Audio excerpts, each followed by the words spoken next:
A mente do espírito, como um órgão do espírito, ela é uma usina de matéria contínua. Cada um de nós, nesse momento, está como uma chaminé usinando matéria mental. Vocês estão escutando a palestra e tem um fluido envolvendo todos nós, eu, vocês, cada um. O que eu estou pensando está gerando uma nuvem de energia, essa usina, que chama aura. Então ela forma a minha aura. Eu usino, a partir do mental, a minha aura.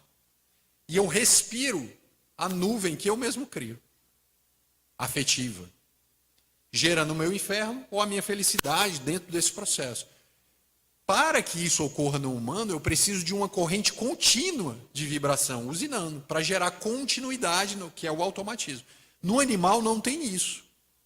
O animal, ele solta lampejos dessa energia, é quebrado, é fragmentado. É tanto que os espíritos dão o nome de pensamento fragmentário.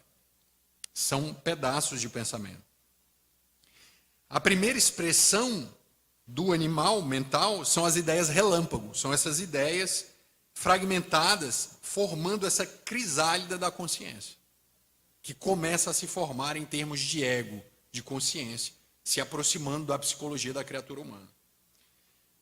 Foi perguntado para Chico Xavier, que ficou registrado, inclusive, numa das obras de André Luiz, quais eram os animais que nós poderíamos começar a pensar que há encarnação, onde aquele fluido ali, ele já está entrando num corpo, se fixando a um corpo, saindo do corpo e fazendo esse movimento.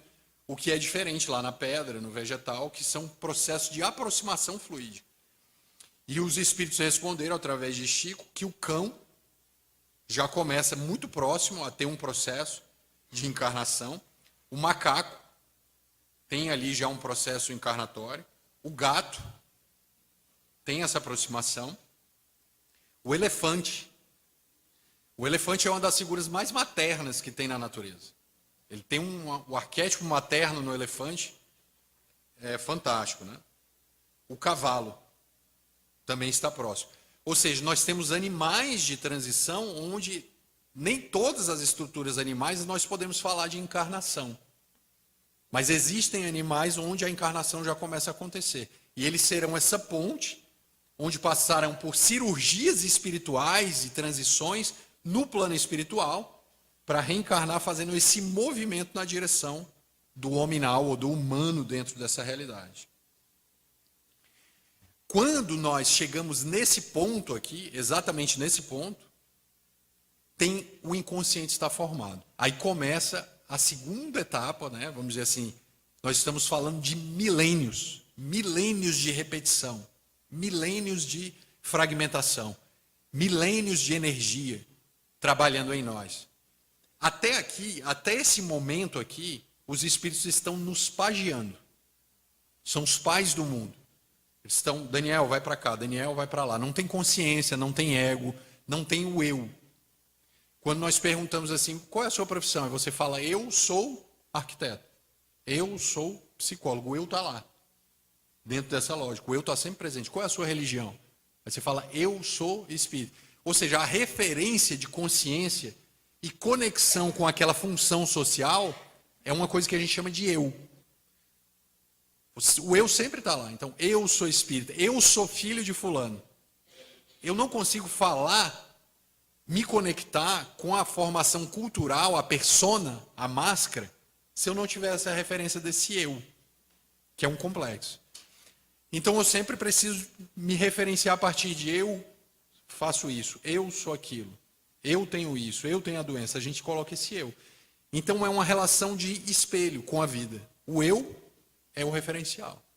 Isso na física é extremamente estudado. Tudo muda na física com a referência. Depende do referencial. Então, por exemplo, se eu estou aqui jogando um objeto para cima, para mim esse objeto está na vertical, numa linha reta. Ele sobe e cai.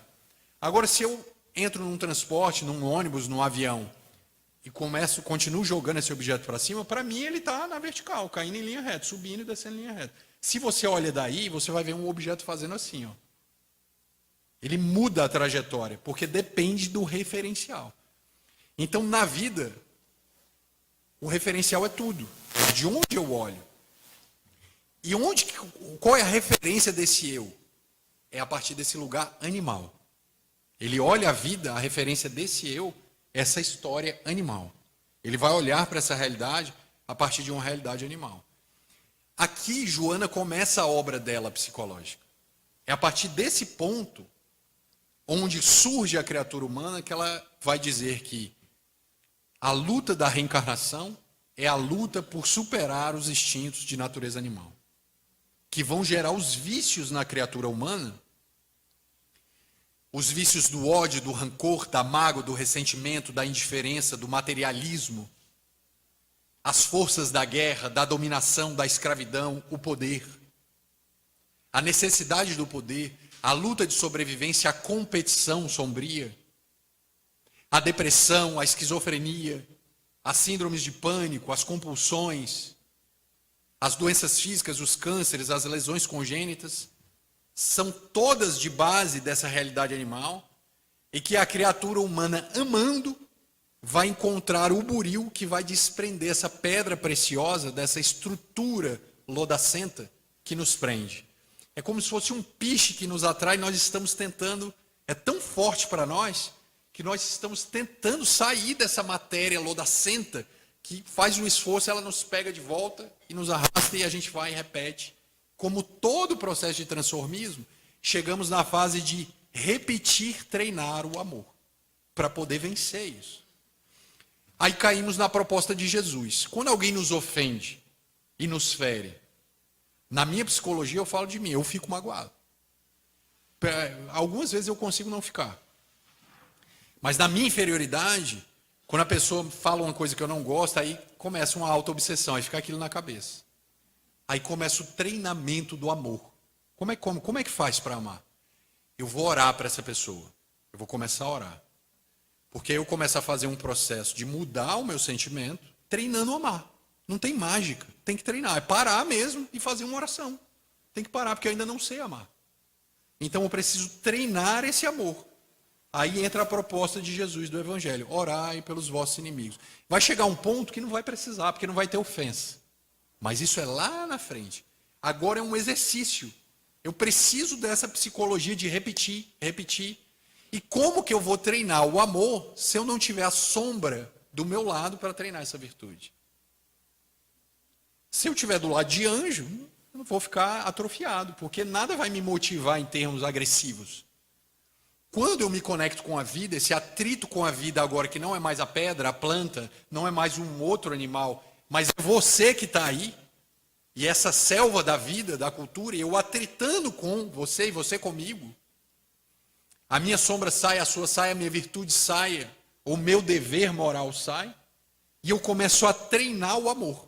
Aí eu vou treinando, porque aquelas coisas vão me gerar um mal-estar, eu vou ficar cansado, vai ficar com dor de cabeça, eu vou me tornar uma pessoa pesada, meu Deus, eu não me aguento em mim mesmo. Como é que eu faço para sair disso? A Joana fala, lê isso aqui. Aí você lê o livro, ela fala, faz uma prece. Praticar caridade, sai do teu ego. Desenvolve, faz a reflexão para ti, para dentro, mas também olha para o outro, que é a proposta de Jesus. Então não basta ficar filosofando. Ler os melhores livros de psicologia e transformar aquilo numa realidade intelectual.